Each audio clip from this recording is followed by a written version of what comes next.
Hey, everybody. Cheers. That was a cheers. I used both of our beers. Yeah, you're I did that the other day. I was gentle with that just now. Because I thought you were about to say you were jet lagged. No. But go ahead. But I did that the other day where I was kind of cleaning a couple of glasses together for a cheers and broke one of them. So I tried to be gentle there. That was a big fail. And you guys wonder why I say that Wheeler has the anger here? No, it was. How hard were you hitting glasses? I was being gentle, and it happened. And so today I was extra gentle. Yeah, it's my beer, dude. It's my new way to be extra gentle. That's one of my going into 2024. One of my resolutions there is to be extra gentle. I never make resolutions because if you're going to do something, you're going to do it whenever. You're not going to set it on the first and be real good. Let's start this episode with that. What is your resolution? I have none. I just got done. Nothing at all, though. None. Come on.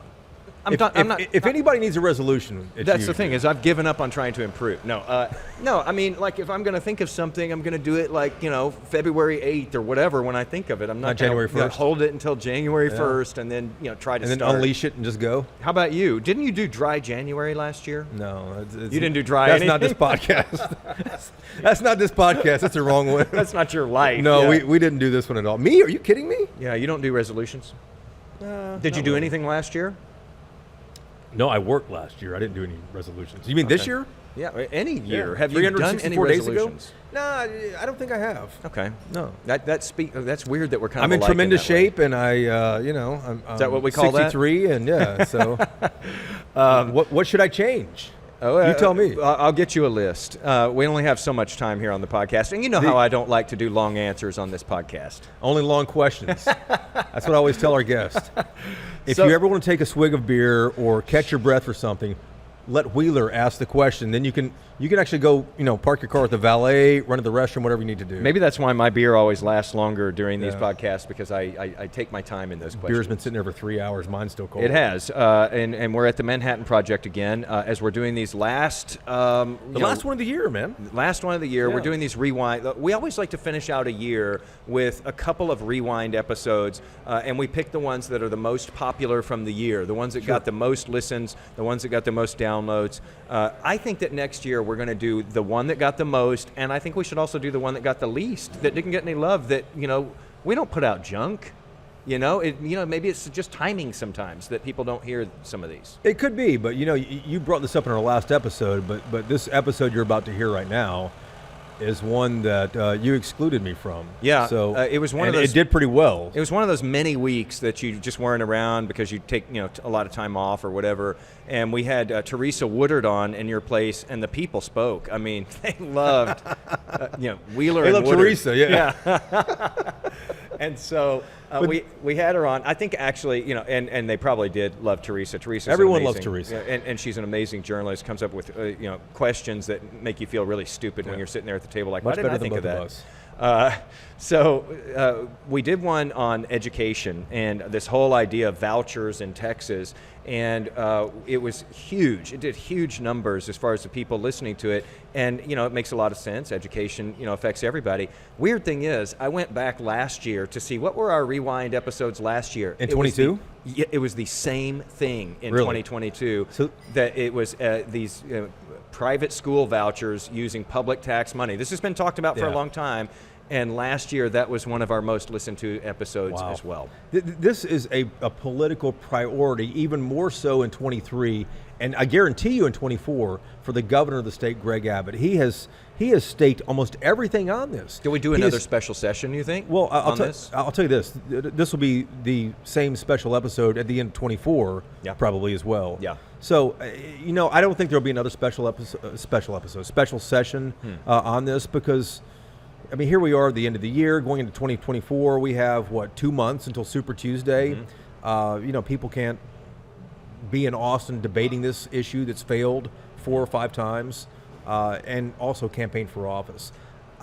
Depending on whether the governor's candidates that he supported, whether they win or not, that will determine whether there's another special session. But he's going to try to get this done in 2025. He hasn't had any luck, though. And how much is this going to be on the mind of voters, I wonder, because, you'll recall that the state went into this last legislative session with a record budget surplus, and yet out of that huge surplus that they had of like $33 billion. $36 billion is what it ended up at. Yeah, they added to it. $36 billion extra.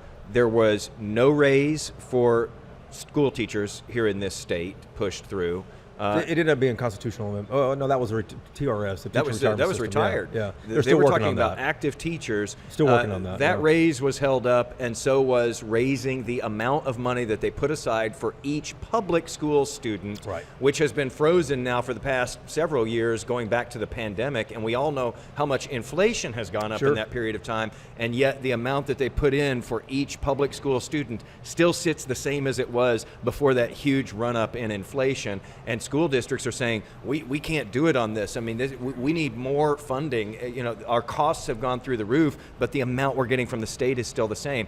But both of those things are being held up because, you know, basically the governor has said, give me this school choice Right. voucher thing first, and then we can get to those things. We can do those things, but give me this. They relabeled school vouchers. School vouchers is getting nowhere. They relabeled to education savings accounts. And it still got ESAs. nowhere. It still got nowhere. At the end of the day, it's still school vouchers. He even increased it from I think it was $6,500, then went to $8,000, and then the governor decided he wants $10,400 to give to anybody, universal, to anybody who wants to send their kids to private school. Talk about that kind of money when you talk about what you pay in school taxes. Well, yeah, if you pay $3,000 or $4,000 in school taxes, you've got 2 or 3 kids. You pay, let's say, you live in Fort Worth, you pay $4,000 a year in your property taxes. It goes to Fort Worth ISD, and then if you have 3 kids and they give you $10,000 apiece, you do the math there. It's $30,000, and subtract the $4,000 you pay. You're getting a lot more than you actually pay into the system. So part of the criticism is that people saying that's not sustainable. We can't. Right. How do we pay for that?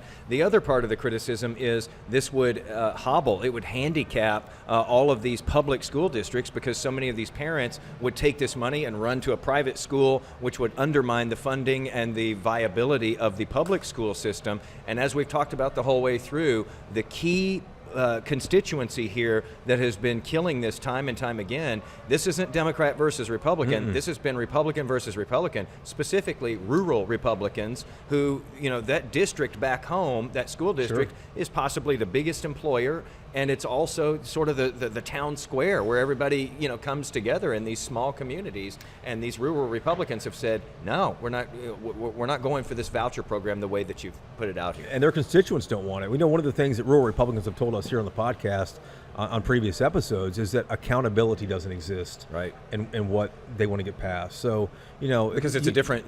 Basically, you have different standards for whether you're going to public school or private. They're concerned that if you give $10,000 a year to private school X over here and you don't require them to justify whether the kid's passing or not, that's an issue. That's a problem. And I don't want to put public tax dollars there, they say, without knowing whether it's actually working there. We can test that in public schools with the tax test, the text test, whatever you want to call it these days, and they're actually trying to figure out a better way to do it right now. But there is a way to determine whether kids are actually learning, and if not, they tweak that system. So this time around, we're speaking with a representative from Raise Your Hand Texas, which What is is a that group that has been pushing against a lot of these priorities for a voucher program. They want the public schools to be protected. They do not like this whole voucher idea, and they're explaining why they don't like it. We also have a State Representative Creighton Senator on, State Senator Creighton on, and he wrote the bill that got all of this started in this last session. That bill still hasn't passed. It's been changed around a lot, but again, 2024, who knows? We may see some new initiative on this, depending on what happens in elections. And already a lot of money is starting to funnel to certain candidates based upon how they have been taking a stand for or against school vouchers. And so you're going to hear a lot more about vouchers in this coming year, even though this isn't, a legislative year here in Texas. They only do it every other year. And speaking of every other year, so we had it in 2023. It's the last day of the year, obviously. We had it in 2023.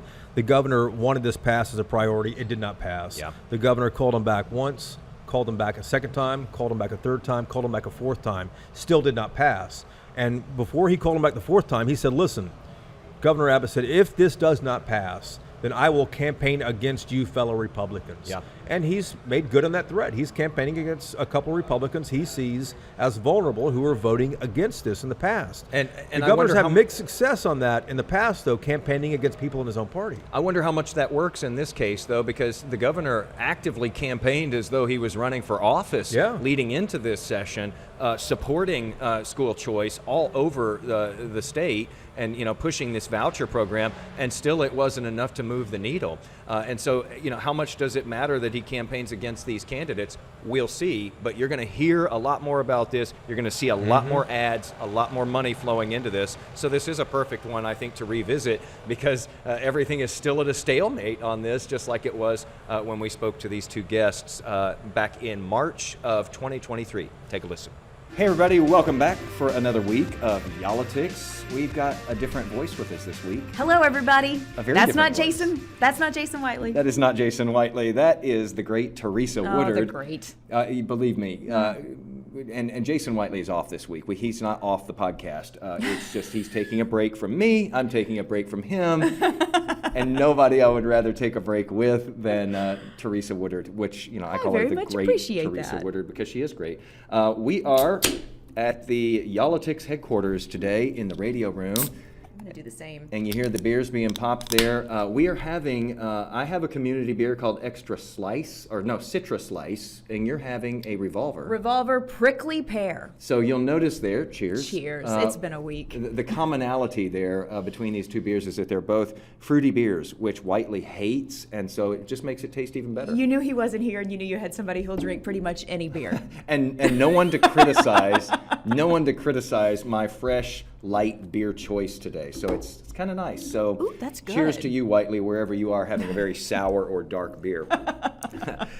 So today we've got, as we take a swig here, we're talking about a serious topic. And I think that a lot of people haven't really been keeping up with this, Teresa. It's been talked about over and over and over and over again here in Texas. Many times. And every time it seems to just fizzle out. It's not fizzling this time. It hasn't yet. We'll see if it does, but it seems like it's got more staying power this time around in this legislative session, in this newest iteration. And again, I think just because it has been brought up so many times and has fizzled so many times, and it doesn't have a sexy name to begin with, although the name keeps changing of what it is, I think that people do kind of tune out and they don't pay attention to the details that are happening. But this is something that would affect millions of families in Texas in some sweeping ways if it happens. Yeah, you can call it school choice, you can call it educational freedom, you can call it educational savings accounts. School vouchers. School vouchers. That's the word that a lot of people know it as. And that's what's being proposed. This is not just a Texas thing. Yeah. This is happening across the country. It's sort of a wave of states that are taking this on. Mainly Republican states. This has become correct. a Republican priority, Yeah. Touting, parental freedom, et cetera.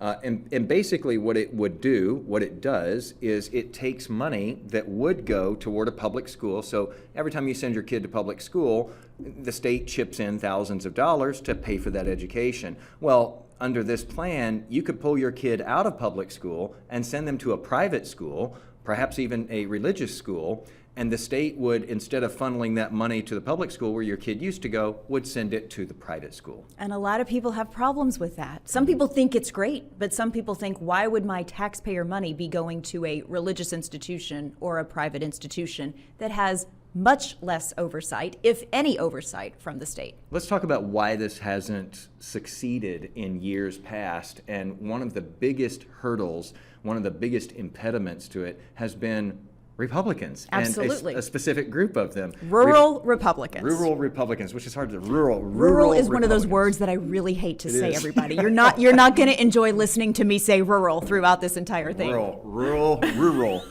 Republicans have stood in the way of this for many years and in different iterations as this has come up, because in a lot of cases you get into these smaller rural communities and the school is the center of activity. It holds a special place where it might not. And it offers so many jobs in many of these small towns. Maybe even the biggest employer there. Correct. But that school takes on a significance that sometimes we don't see in the big urban areas. Urban areas, though, are going to have to especially watch out, perhaps, if this current proposal gets through, because what they've done this time is they've sweetened the deal for those rural districts to keep giving them more money for a couple of years. and those urban districts wouldn't keep getting that same amount of money. And so this really is a funding threat for some of the bigger districts in Texas. It is, and that's one of the questions that we put to the author of Senate Bill 8, which is really at the heart of this. You're going to hear from Senator Brandon Creighton, a Republican from Conroe, in just a few minutes. But that's one of the questions that I specifically ask him is, why are you treating large districts in a different way than small districts? First, though, we get to a former teacher. I think she was a kindergarten teacher, and sunny disposition, all of that. She left the profession years ago to work on education policy at the legislature. That is no easy task, because you got a lot of very tight lines that you have to walk. You're trying to twist arms, you're trying to bend ears, you're trying to change hearts and minds. And she's been at this for a long time. Her name is Michelle Smith. She's with an organization that calls itself a nonprofit, nonpartisan educational policy organization here in Texas. It's called Raise Your Hand Texas. And she has really been laser focused on this bill called SB 8, which would make these sweeping changes, not only to allow you to put your kids in private school, but it would also put a lot of new responsibilities on teachers to post their lesson plans, so that parents would have more say and be able to review those lesson plans. And so it would make a lot of changes. It would also make a lot of changes about what could be taught in the classroom. We've been seeing that movement across the country as well. And Dr. Michelle Smith has a lot of feelings about all of this. We've got Dr. Michelle Smith with us, and we're just going to dive right in. Let's talk about school vouchers, otherwise known in this particular session as education savings accounts. Correct. I think when people hear these terms, Dr. Smith, first of all, thanks for being with us here. Absolutely. And please call me Michelle. Dr. Okay, that is very easier. Serious. Yeah. So we'll call you Michelle. So when we talk about school vouchers and education savings accounts, I think that, people in the public, their eyes just sort of glaze over. Maybe they turn away. It's not a sexy name. We've heard it many, many years, many different sessions of the legislature, and nothing ever came of it. And so it seems like people have tuned out over time. You're way more connected on this, though. Do you get the sense that parents across this state are paying attention to what is being discussed there in Austin right now? And if they aren't, can you make the case of why they need to be plugged in? That's a great question. And thank you so much for having me on here. First of all, I'm really excited about having the conversation. It's an important one, and one that we've been talking about for 17 years here at Raise Your Hand Texas. It's part of the reason that the organization was founded by Charles Butt from the H-E-B grocery stores. And he has a vested interest in making sure that we have an educated workforce for Texas. And so he really felt like he needed to invest in public schools and telling the good stories that are going on in our public schools, but also holding our schools accountable for outcomes, for quality outcomes for our students, because those are his future employees. This issue pops up a lot in the Texas legislature. It's been quiet for a couple of sessions in 2019 and 2021. And part of the reason for that is because there was a trade going on with property tax relief. And here we are talking about property tax relief again. The interesting issue is that the word vouchers doesn't poll well. It gets people all riled up. And so you start to see different names pop up. So this session, it's education savings accounts, or it's parental empowerment.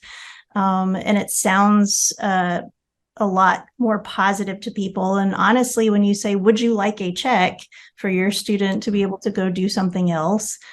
Very few people are going to say no until you start diving into the details of, well, it's going to do this, or your student's going to have to do this to be eligible for it. And then they go, whoa, this sounds really complex.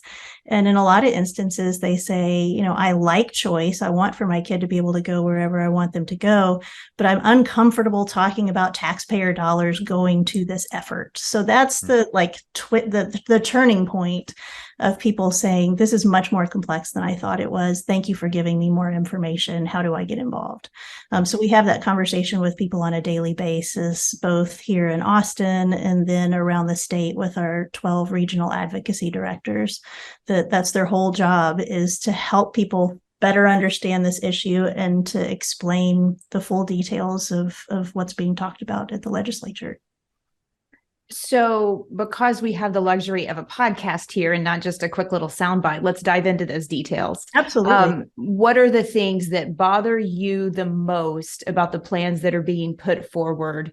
In general, Senate Bill 8 is the one that sort of seems to be the all-encompassing bill. But what bothers you most about what the legislature is talking about regarding vouchers, ESAs, whatever you want to call them? Right.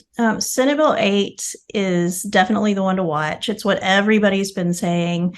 You know, I'll have this conversation with you once we see the details of the bill. Before we had Senate Bill 8, it was a much bigger program of $10,000 for any family that wanted it, whether you were in private school or homeschool or whatever. And a lot of other states are doing these ESA programs that add a huge cost just instantly for the state because all of the private school kids are then eligible for it.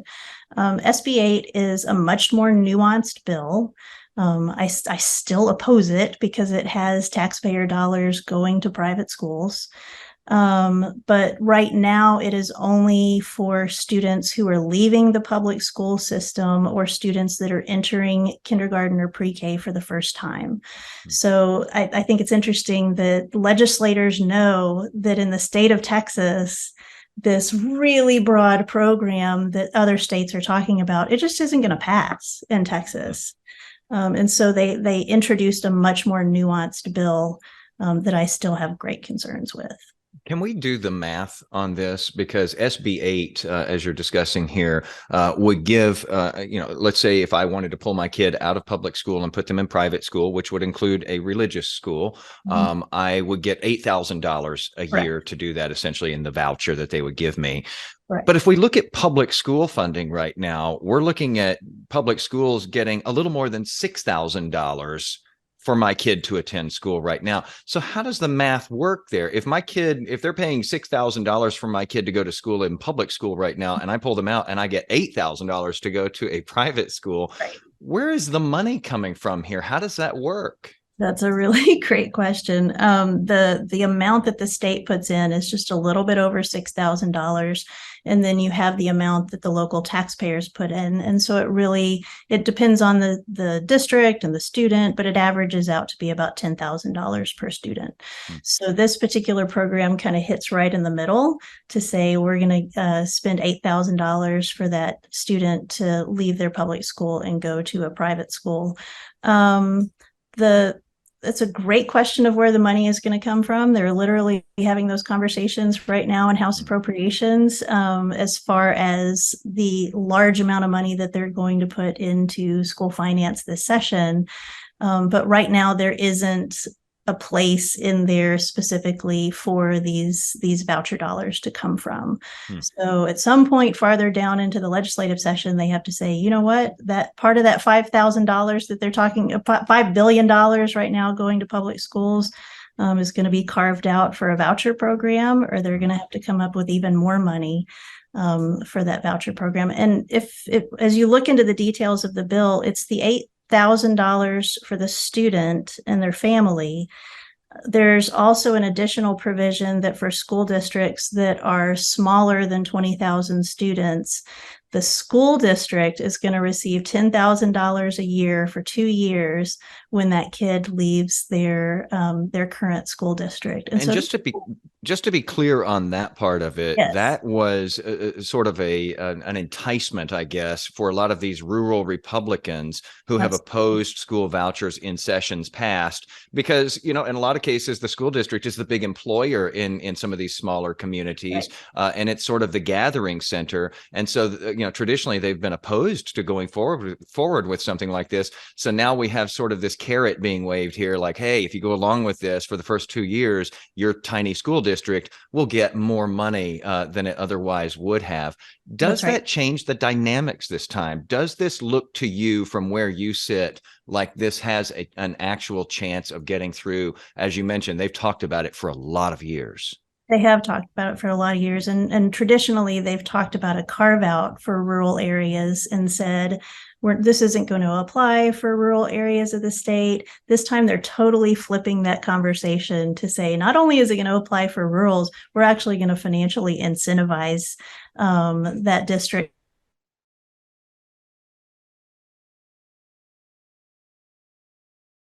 That's not a sustainable system. And it's going to be a significant cost for the state. We looked it up this morning. Only 67 of our school districts are actually larger than 20,000 students. We have 1,000 school districts in Texas. So most of our school districts would be eligible for that $10,000 per year for 2 years. So it's just a really interesting dynamic to add to the conversation. How is that not an attack on just the urban districts? I think it's very much an attack on the urban districts. It's part of the conservative rhetoric of woke liberalism in our public schools. And that's what's really gotten people riled up this session, to say that we need to address this issue. And our rural legislators have said, you know what, that's an urban issue. We don't have a lot of that crazy stuff going on in our schools out here in far East Texas or far West Texas. The fact that it's our urban districts that are not going to receive that $10,000 per kid when the kid leaves feels like a slap in the face to those districts, that they're not going to be included in that provision. And to be really honest with you, if we're looking down the road to see what's going to happen here, I think the first thing that's going to happen is that existing private school parents are going to say, wait, I'm not eligible for this. I thought the whole conversation was that I was going to be eligible for this. So, that part of the bill gets stricken. And then it's going to move into, by next session, if we don't have as much money as the legislature has right now, somebody's going to say, well, that $10,000 per student that's leaving their traditional school district, we can't afford that anymore. We're going to take that provision out as well. And so I think within a couple of sessions, we'll be looking at a full-blown education savings account or voucher program, even though this legislative session, it's a much more nuanced bill. If I am in one of those smaller communities then, and I do decide to pull my kid out and put them in a private school, is there even capacity for the number of people who might do that in some of these smaller towns? Do we see that private school classroom capacity, number one? And number two, would that $8,000 that I get to pull them out be enough to cover their whole tuition at that private school? We do not have a lot of private schools in our rural communities. Everybody knows it. That's part of the reason why the legislators have pushed back on this idea. The national supporters of education savings account programs have testified during the interim to say that actually in other states, there are micro schools that are popping up in rural communities. That's really important for legislators to clue into, that they may not have private schools right now, but there could be a little micro school or a strip mall school or whatever that pops up that miraculously will be $8,000 a year. When in reality, most of our really high quality private schools in Texas are costing $20,000, $30,000 a year. And normal families are just not going to be able to access those really high quality private schools. The bill addresses things other than vouchers or educational savings accounts. It also talks, they're calling it parental rights largely, but it also talks about things that they don't want taught in schools, that lessons need to be age appropriate. I'm using air quotes for people who can't see me, age appropriate or developmentally appropriate. It also talks about, teachers needing to upload curriculum so parents can review it. I've had conversations with teachers in Texas over the course of the last 6 months to a year. They're fed up. They're done. And that's exactly what they'll say. So when you hear about language like this, what does that do to an already suffering morale among teachers? I think it's really concerning, the message that this sends to our professional educators who have spent their lives serving their communities, serving local families, serving kids, making sure every kid in Texas is going to get a high quality education. And then for somebody to say, you know what, we're going to put you under a microscope every single day. You're going to have to turn in your curriculum, your lesson plans, your content. There's some language in the bill that talks about in chronological order for the entire year. You are going to have to put all of your content that you're going to teach out there for everybody to look at. I totally understand that people want transparency and they want to know what's being taught in our classrooms, but there has to be a balance between trusting the educators to do the job that they've been trained to do, but also allowing parents to have a window into that. Because we have heard from a lot of families that in order for them to continue to have trust in their school district, they need to know what's going on and they need to have a voice in the process. And so I think that portion of the bill tries to get at that issue, but there's elements of it that go so far that I think a lot of our teachers are going to say, you know, I'm out. I love these kids. I want to keep doing what I'm doing.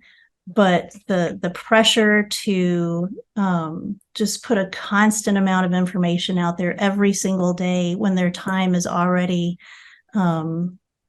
really strained is really concerning to me as someone who used to be in the classroom. Well, you know, a Yeah, lot of those. Oh, go ahead. Well, I was just going to say, you hear a lot of the teachers say they don't have time to teach because of the documenting and the paperwork that they are responsible for. I know that the Charles Butt Foundation did a survey of teachers in 2022, and I think it was 77% who said, I've thought about quitting. You said you used to be in the classroom. Did some of these issues drive you out? My sister retired after she hit that mark of she hit the exact mark where the formula was, I don't know what it is, age plus experience equals 80 or something like that. When she hit that mark, she's like, I am out. And some of this was what just, bothers teachers so much, the bureaucracy. Is that what happened to you? No, I left to actually come work with the legislature, and because this all ties together, interestingly, that there's so few people that are in the Capitol that have been educators, that when they write a bill and it sounds really good, and then teachers have to come into the building and say, it sounds great, but this is what this looks like on a daily basis in my classroom, and it's just not sustainable. It's important for teachers to engage in that process. And we're actually bringing in teachers on Monday of every single week of the legislative session, pretty much, to do exactly that same thing, to go into legislators' offices and say, this is what this bill means in my classroom. This is what it feels like. This is what it looks like. This is the time it's going to take for me to do this. And we want to be a constructive part of that conversation, so that to help them understand, we've got to prioritize keeping high quality teachers in our classrooms. There's 308,000 teachers, I believe, in the state of Texas in our classrooms right now. And if we don't show them some of the respect that they so greatly deserve, we're going to be looking at a statewide crisis. There is, some would argue that there is already a crisis with that. You mentioned that 308,000 teachers in Texas classrooms. There's a companion bill here that would pay teachers more. Mm-hmm. Is that enough, though, if you start putting onerous expectations on them with some of these bills? I mean, the Texas American Federation of Teachers said last year that in the prior year, 43,000 Texas teachers left the profession. That is a tremendous chunk of institutional knowledge that is heading toward the exits. Do you think we keep seeing numbers like that if all of this goes through? I think we do, and it's not sustainable. And the reality will be that we'll have alternatively certified teachers, which we're seeing a lot now in some of the bigger districts in Texas. Absolutely. And explain what that is, if you can. This is a teacher who comes in without the certification, but they're working toward it. Absolutely, yes. So they don't go through the traditional process of going to a higher ed institution and receiving those years of training and pedagogical expertise that they need to enter the classroom. Our alternatively certified teachers, which I think it's up to about 60% of at this point of our teachers in Texas are alternatively certified. They may be subject area experts, but they're not people who've spent a lot of time talking about the science of teaching. And so they're walking into the classroom sometimes with, I think it's 30 hours right now. Don't quote me on that one, please. But they have to have a very small number of hours of classroom experience before they walk in and they're ready to teach a classroom full of kids, which is challenging enough if you have a bachelor's degree or a master's degree in education, and some of these folks don't. Oh, I was thinking even of the ones who aren't certified, but who are working towards certification. We're seeing that as well, where they're being hired on as long as they kind of continue working toward that certification while they're teaching and sort of learning on the job. And so, we have a lot of people that are very green to the profession, and, a bill like this that is putting even more pressure on our teachers is going to cause people to leave. There is the companion bill that talks about more money going into our teacher salaries. There are political reasons that you have a bill like that moving at the same time as a bill like SB 8. We all know that in the political world. But it's yes, teachers want more money, but I also think they want respect. That's what our polling information has said as well, is, yes, certainly I need to have a livable wage, but I also need some autonomy and trust coming my way in my classroom so I can teach my kids. I do want to ask you about families in communities where there are just historically underperforming schools, because some people may say, well, they deserve better. They deserve a choice. And some people may believe that SB 8's the way to do that. What's your response to people who say this gives families an option that they may not currently have? We do hear that with parents saying, my kid's in a bad situation right now. I think that this bill actually has some provisions in it that would help with that, as far as transfers either within the district or to another district. So that, parents don't feel like that they're stuck in the campus that they are in right now. So I think that's something worth looking at. My concern, and we tend to look really broadly at student performance across the state and overall outcomes. There's some interesting information from a student mobility study back from 2020, I believe, from the University of Texas at San Antonio, that actually says that every time a student moves, their probability of graduating on time actually decreases. So for our students that are not economically disadvantaged, the first time they make a move to another campus, their probability of graduating on time is going to lower by 2.4%. But for our economically disadvantaged students, their probability of graduating on time goes down 6.7%. Wow. And so if we have this issue of parents shopping, which a lot of parents are, and I totally understand, they also need to understand that every time they pick their kid up and move them to another campus, their probability of graduating on time is going to go down. So my priority is going to our legislators, and I keep pointing that way because they're right next door. That they, if they're going to look at an entire system and make sure that our kids are graduating, they need to be looking at actual data that says shopping is bad for our kids. We need to invest in those campuses that are not doing a good job for our students and make sure that they're delivering on the promise that the state has made to those families and to those students to have a quality education. This whole concept of like the escape approach of, I just want out of here is actually educationally not going to help our kids. If SB 8 passes in its current form or some iteration that looks a lot like it, can you give us sort of the long view on this as we go through the next several years of what that will mean for the education system, the public education system here in Texas? What would the real world effects be? I think we can certainly look at what other states are experiencing right now, which is that these start as really small programs, and people say, well, it's not that many kids. It's going to be fine. Michelle, calm down. Why are you still opposing this bill? And then you look for 6 years out, and it's actually a strain on the state's budget. They're not showing improvement for students that are in these programs over time. The programs get bigger and bigger and bigger over time. Arizona right now with their education savings account program has this huge backlog of approvals of expenses that somebody is having to sit in an office at the state level and decide whether what parents are spending their money on is accurate or not. It creates this whole other bureaucracy of issues that the state is going to have to deal with instead of just focusing on improving our public schools that have 5.4 million kids sitting in them right now. So it balloons over time. It doesn't serve our students. And it's, this, I know people get tired of the phrase, the camel's nose under the tent, but I'm really worried that this session, this is a very large and mischievous camel headed under the tent. And Texas, that has been able to hold the gate for a very long time, is going to make a decision that's not going to serve our students. If you had the chance to go one-on-one with the authors of this bill, what would you tell them? Well, I'll focus on Senate Bill 8, which is the bill that everybody's watching.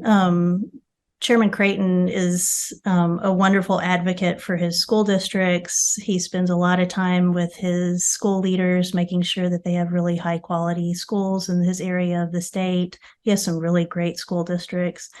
I think that this is a political box that conservatives feel like they have to check right now. And he's the chairman of the Senate Education Committee, so he's the right person to carry the bill.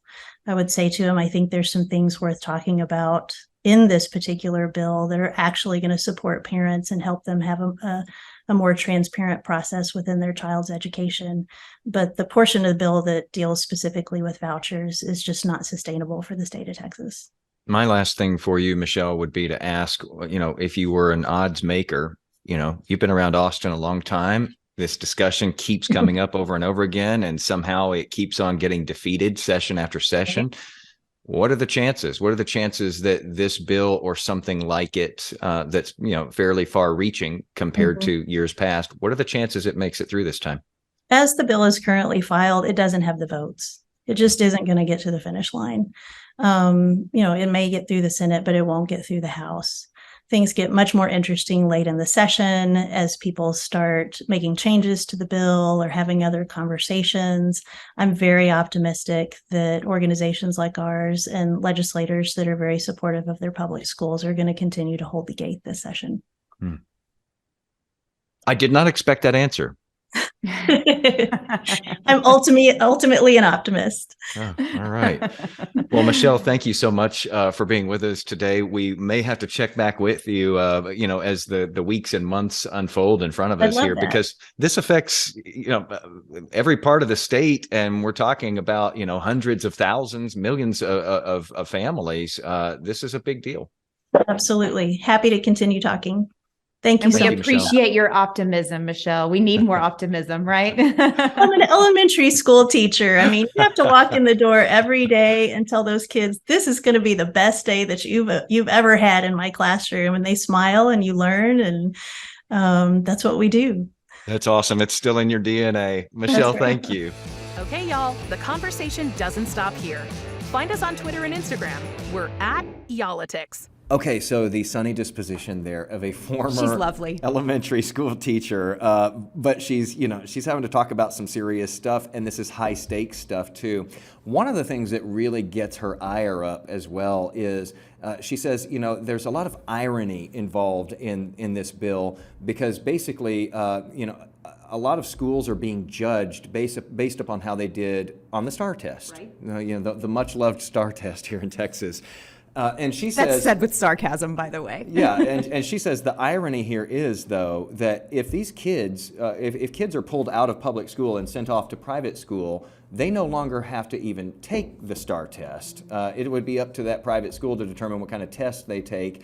And then she says it's really hard to have accountability for those private schools, because if the kids aren't all taking the same tests, how do you compare apples to apples to see how the public schools are doing versus how the kids in private schools are doing?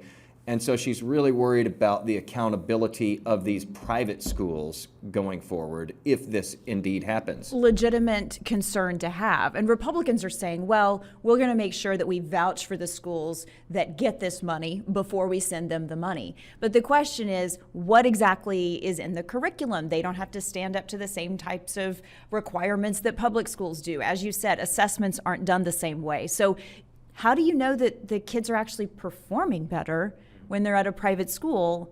Because you really can't compare. It's apples and oranges. And these are all reasons why Dr. Smith, you just heard her there, and it surprised me when she said that she doesn't think that this thing has a chance. She doesn't think it'll make it through. I was surprised to hear her say that. I thought that she would have a different tack, because this does seem to be stickier this time. It does seem to have more momentum this time than when it's been talked about here in Texas in years past. Yeah, and we wanted to know why. Why does it have more momentum? And so, and we also wanted to know the details behind this bill, some of the nitty gritty. The funding is a big question. And so we put some of those more detailed questions to the author of the bill. That's the person you need to hear from. And he's the one who's going to be trying to whip votes and get this passed. And this is Senator Brandon Creighton, a Republican from Conroe. Yeah, you actually got to talk to him the other day. Let's listen in on some of that. Hey, y'all. This is where Texas politics gets interesting. For another smart conversation on yall-itics. You can call them educational savings accounts. Some people call them vouchers. No matter what, your proposal does take taxpayer money from public schools and give them to private schools. Why do you support that? Yeah, I always think the reference and nomenclature is interesting, and I appreciate you bringing it up. But the traditional voucher is money distributed straight to the family, right?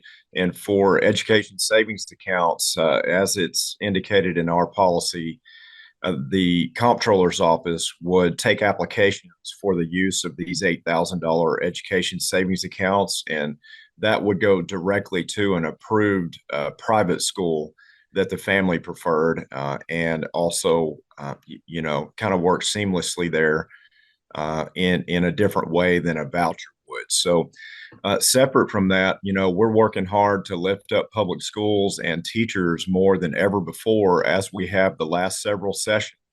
So as we provide historic funding to public schools, as we provide separate from that new enrollment growth funding, as we provide separate from that pay raises across the board for teachers and replenishment of our incentive allotments and bonus structures, and as we put $600 million into, maybe even towards $1 billion into separate allotments and programs for school safety, separate from all of that, we have a surplus. And our surplus money, as it's being used for property tax, as it's being used for the border, for healthcare initiatives, it's also being used for educational freedom and alternatives that our Texas students need in certain categories. So it's not in any way coming out of public education funding.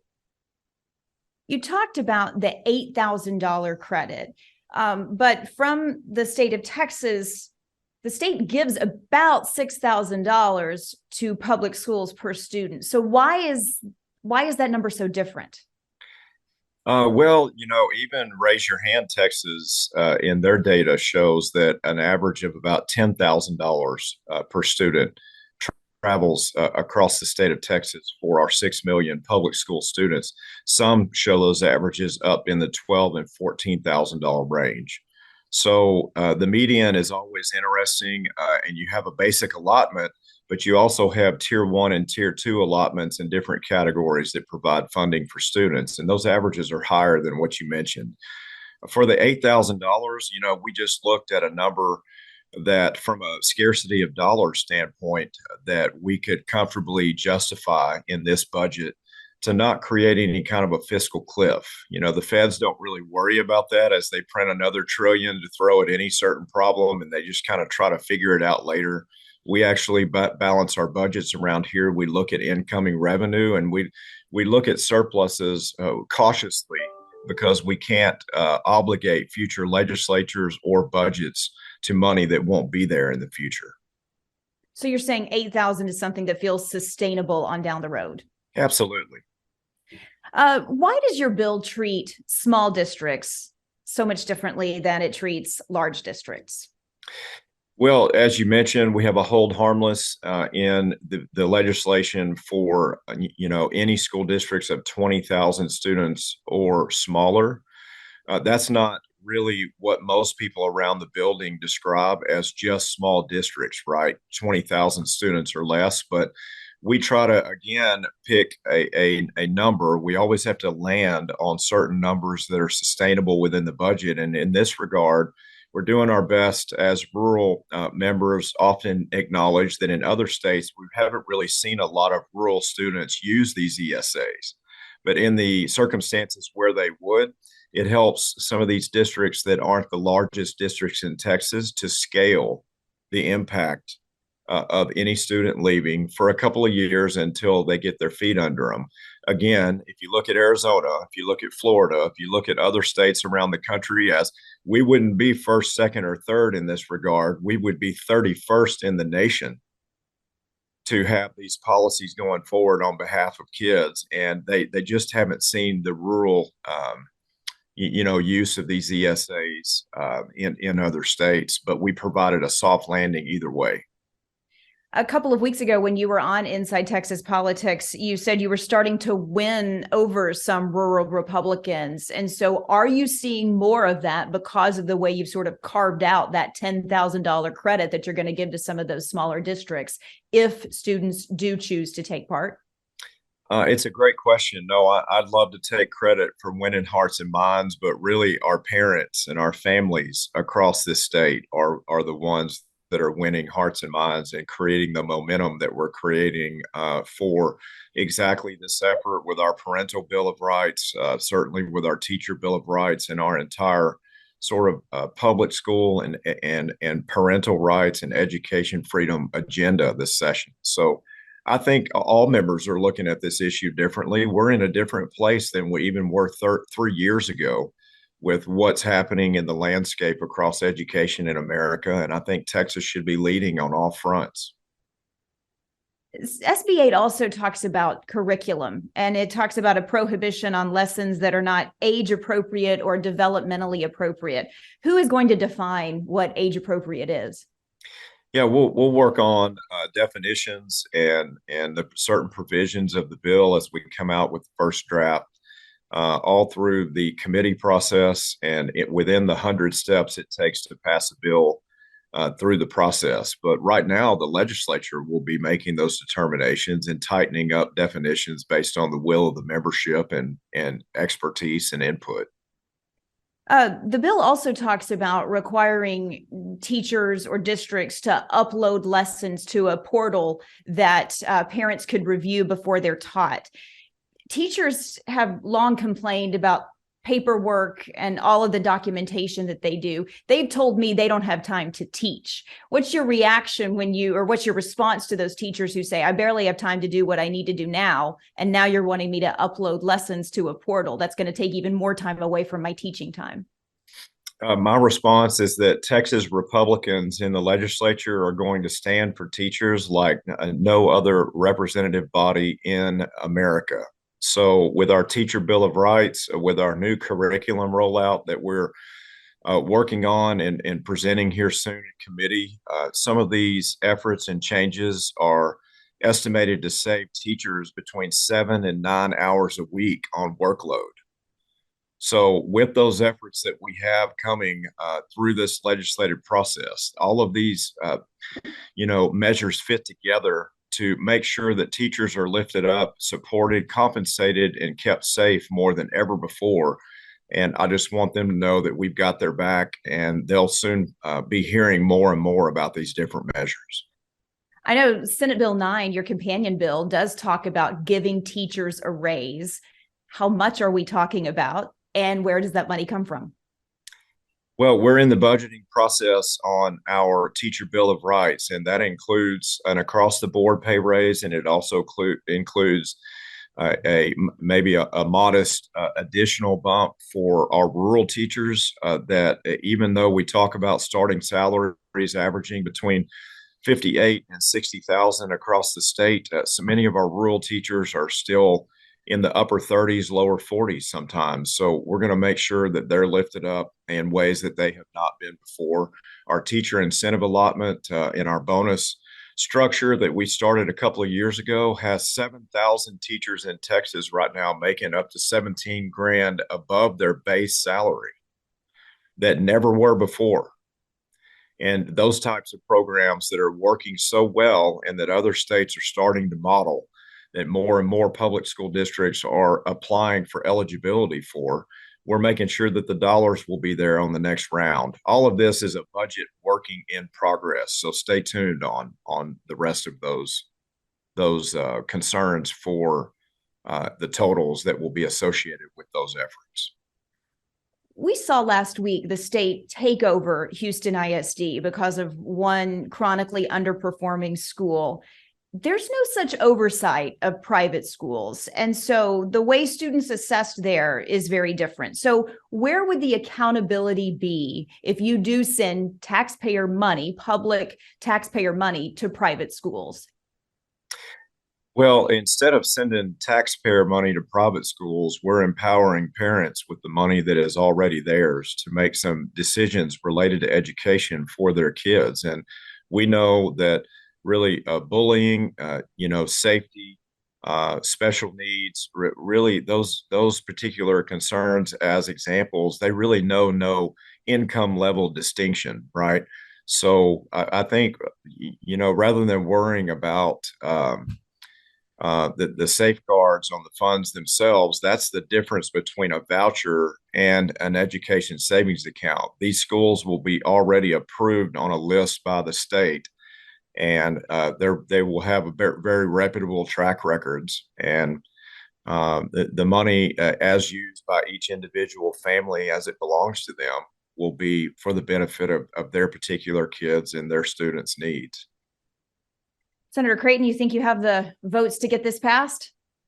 I believe we're working in strong momentum. I haven't really counted heads yet. I'm just having a lot of conversations, and I feel like it's a different day than it has ever been before in this subject matter. So we've got a very measured, thoughtful approach towards what we're proposing. And as Arizona and Florida and 28 other states have shown great success with their education savings account initiatives, we plan also to show an historic lift for public schools and our public school teachers like never before. Anyone that creates a narrative that you can't lift up public schools and teachers and also provide educational empowerment for families is just creating a narrative that's false and divisive. We're going to be able to accomplish both, and I think the membership will get there. Thank you, Senator. Okay, thank you so much. Y'all don't go anywhere. Yall-itics will be right back. All right, State Senator Brandon Creighton there, speaking with the great Teresa Woodard. I'm going to say it as many times as I can. It makes you blush every time I say it. It makes me uncomfortable. But it's true. It's just true. You're kind. Interesting that he, you're asking him, is this going to happen this time? He's right. It does seem to have more momentum. I always think it's interesting when the bill author or a bill sponsor says, well, we haven't really counted the heads yet and this and that. Yeah. That means there's still a lot of wheeling and dealing going on behind the scenes, and it's still a very uncertain prospect. And he wasn't sure about some of the funding for all of this, and he readily admits it. And here's one thing. Those are big details. Yes. Here's one thing to definitely keep in mind. I checked. We're about 70 days into the session, 70 days left in the session. So we're about halfway there. A lot can change with this bill. Yeah. This is not going to look the same as it looks today whenever we get to the end of May. And some of the things that I think are important to take away from this conversation with Senator Creighton and with Dr. Smith, the families who currently have their kids in private schools, Mm-hmm. you don't think they're going to stand up and say, "Where's my $8,000?" Right, because they won't get it. Right. If their kids are already in a private school, they're not eligible to now get this money from the state. And I think that's going to be a very interesting issue to watch as this goes forward.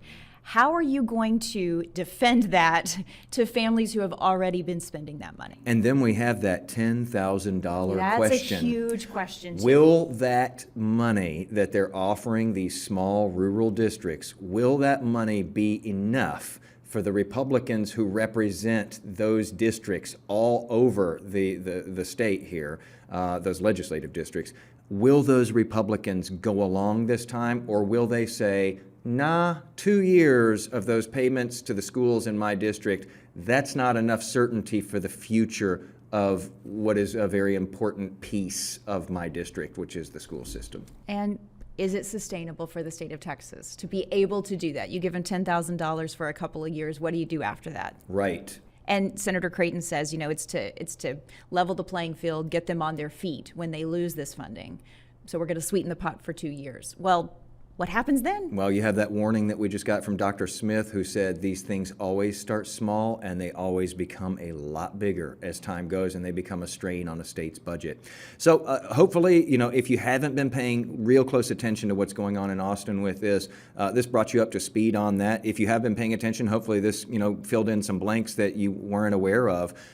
We will definitely be keeping an eye on this, though, because again, this would affect, we've got more than 5 million public school kids in Texas, and they all have families. This affects a lot of people here in Texas, and so we'll keep watching what happens with this one and see if it succeeds this time or if it goes the way that this discussion has gone many times before and just fizzles out by the end of the session. Yeah, I think this is even predates Governor Abbott that we've had these yeah. discussions. Governor Perry, maybe even Governor Bush. Governor Bush, yeah.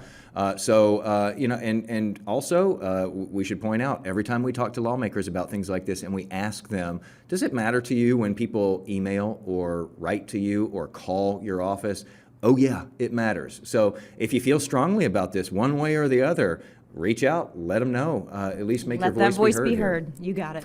Thanks as always for listening today, and thank you, Teresa, for being here today. Pleasure as always. It's a breath of fresh air, and I will just toast you one more time with our 2 Cheers. fruity beers Cheers. here. Eat your heart, drink your heart out, Jason Whiteley. He'll be back with us next week. Bye, y'all. Click subscribe and get yall-itics every week.